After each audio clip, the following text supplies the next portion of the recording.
राजनीति कैसे कैसे रंग दिखाता है या आप सोच नहीं सकते। अपने ही पिता के खिलाफ बेटी जब चुनावी मैदान में उतर जाए तो क्या कह सकते हैं। यूपी के औरैया जिले के बिधुरा विधानसभा क्षेत्र में विधायक विनय साखे की बेटी रिया शाह ने अपने ही पिता के खिलाफ उतर गई है। बीजेपी के विधायक को जबरन सपा में उठाकर ले गया भाई। विधायक की 25 साल की बेटी ने अपने पिता को ही हराने की कसम खा ली है। जो बेटी विधायक पिता से जान से ज्यादा प्यार करती थी वो बन चुकी है अब पिता की सियासी दुश्मन। औरैया जिले की बिधुना विधानसभा सीट से बीजेपी के विधायक है विनय साखे। 5 सालों तक योगी सरकार में सियासी स्वाद चखा, सत्ता की मलाई खाई और चुनाव से पहले सपा में शामिल हो गए। लेकिन अब सियासी रण में विनय साखे की बेटी रिया ही सबसे बड़ी दुश्मन बन गई हैं। विनय साखे को अखिलेश यादव ने सपा में शामिल होने का इनाम बिधुना से टिकट देकर दिया, लेकिन बीजेपी ने एक कदम और बढ़कर विनय साखे की बेटी को ही यहां से टिकट देकर सियासी जंग में बाप बेटी को आमने सामने कर दिया है। विधायक विनय साखे के परिवार में कुर्सी के लिए महाभारत हुई है। विनय साखे की विरासत पर बेटी और भाई दोनों हक जता रहे हैं। विधायक पिता की असली सियासी वारिस रिया खुद को मानती हैं। विनय साखे के भाई सपा के साथ चुनावी मैदान में डटे हुए हैं और अखिलेश यादव के लिए वोट मांग रहे हैं। विनय साखे की सगी बेटी और बेटा बीजेपी के साथ हैं। औरैया विधानसभा सीट की लड़ाई अब बाप बेटी पर आ चुकी है। विनय साखे जब बीजेपी से सपा में शामिल हुए थे तब बेटी रिया ने आरोप लगाया था कि उनके चाचा जबरन पिता को सपा ज्वाइन कराया है। बेटी रिया का कहना है कि पिता पैरालिसिस की बीमारी से जूझ रहे हैं। दादी द्रौपदी और चाचा देवेश साखे ने जबरन समाजवादी पार्टी ज्वाइन कराई थी पिता को। ऐसे में बीजेपी ने रिया साखे को टिकट देकर विनय साखे को उन्हीं के गढ़ में पछाड़ने का दांव खेला है।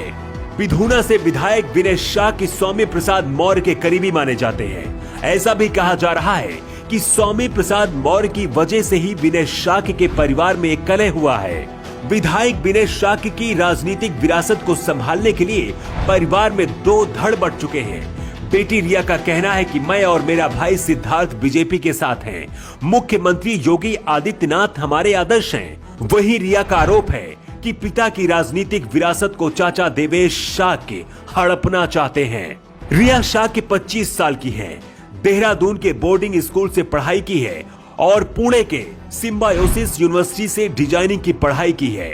रिया इसे अपनी सबसे बड़ी ताकत समझती है। आपको बता दें कि रिया ने इससे पहले एक वीडियो जारी किया था जिसमें रिया ने कहा था कि चाचा देवेश ने उनके पिता का अपहरण किया है।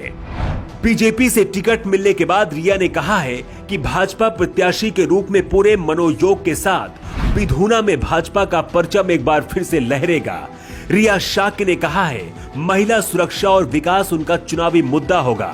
क्या पिता के सामने चुनाव लड़कर रिया सही कर रही हैं? आपको क्या लगता है बिधुना विधानसभा की जनता बाप बेटी में से किसे चुनेगी? आप अपना जवाब कमेंट बॉक्स में दे सकते हैं। उस्ताद, आफत में पड़ी है जान। उस्ताद, उसके हाथ में तलवार है।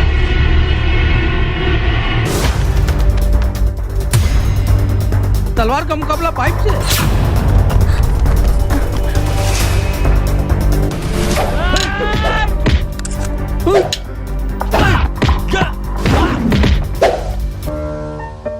अरे वाह, आप तो हीरो हो। हीरो मैं नहीं, ग्लाइको पाइप है। अरे बॉस का कॉल।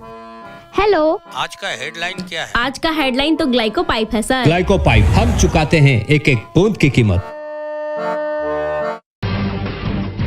जब टूटती है आस, जब थकती है सांस, जब रूठते हैं अपने, मुंह मोड़ता है जमाना, जब अंगड़ाई लेता है संकल्प, फिर बनती है कहानी, बनते हैं अनमिट निशान। देखिए मेरे साथ संघर्ष की दास्तां।